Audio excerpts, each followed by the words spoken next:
Les négociateurs nucléaires sud-coréens et américains se sont retrouvés hier à Washington, l'occasion pour eux de promettre une fois de plus une réponse ferme à toute nouvelle provocation de Pyongyang.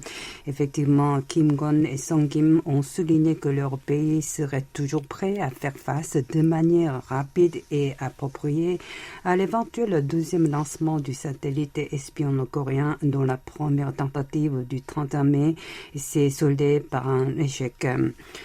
L'émissaire sud-coréen alors insistait sur la nécessité de faire comprendre au régime de Kim Jong-un que ces bravades ne lui apporteront rien, avant d'ajouter que pour cela, le pays du matin clair et les États-Unis conduiront la communauté internationale à faire preuve d'une réaction unie et coordonnée.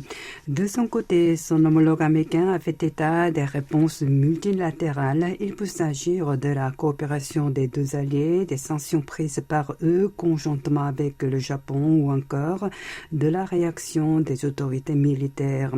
Selon lui, il est aussi important de faire réaliser à l'État ermite qu'il devra payer le prix de ces menaces.